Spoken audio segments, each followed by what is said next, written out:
Hello बच्चों, आइए देखते हैं प्रश्न। निम्न में से कौन सा अवकल समीकरण कोटि 2 का है।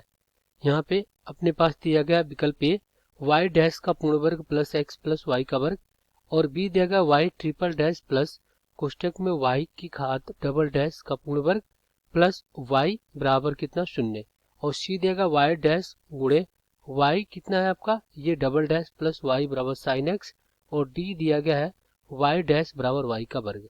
तो चलिए इसको हल करते हैं। सबसे पहले तो हम क्या करेंगे, मुख्य अवधारणा लिखेंगे। मुख्य अवधारणा, तो ये क्या होगा इस प्रश्न के लिए। तो देखिए, पहले हम जानते हैं कि कोटि क्या होता है, किसी अवकल समीकरण का कोटि क्या होता है ये जान लेते हैं। तो हमें पता है किसी अवकल समीकरण की कोटि उस अवकल समीकरण के उच्चतम कोटि के अवकलज होता है। तो चलिए, मान लीजिए आपके पास y डैश दिया गया है, इसके मतलब कि एक बार अवकलज किया गया है x के सापेक्ष, और इसकी कोटि कितनी होगी, कोटि की बात करें तो 1 होगी। अगर आपका 2 बार अवकलज किया गया है d2y बटा dx2, तो यहाँ पे इसकी कोटि कितनी हो जाएगी, कोटि 2 हो जाएगी, क्योंकि 2 बार अवकलज किया गया है।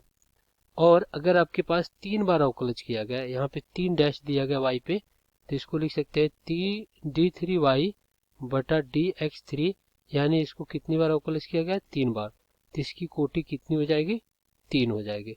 तो चलिए यहाँ पे हल कर लेते हैं। अब चलिए एक एक विकल्प को देखते हैं। विकल्प ए को देखते हैं। अगर यहाँ पे विकल्प ए को देखा जाए तो यहाँ पे y डैश है, क्या है y डैश के मतलब कि एक बार अवकलज किया गया, तो इसकी कोटि कितनी हो जाएगी, इसकी कोटि 1 हो जाएगी।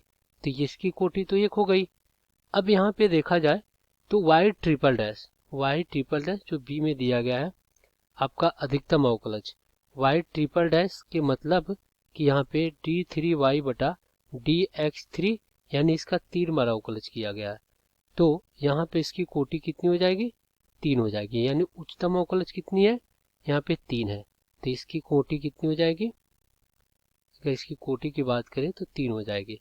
और सी में देखा जाए तो यहाँ पे देखिए y डबल डैश है, ये y डबल डैश, तो इसकी अधिकतम अवकलज कितनी है, y डबल डैश, यानी कि ये क्या आपका d2y बटा dx2, यानी इसकी अधिकतम अवकलज 2 है, तो इसकी कोटि कितनी हो जाएगी, ये 2 हो जाएगी।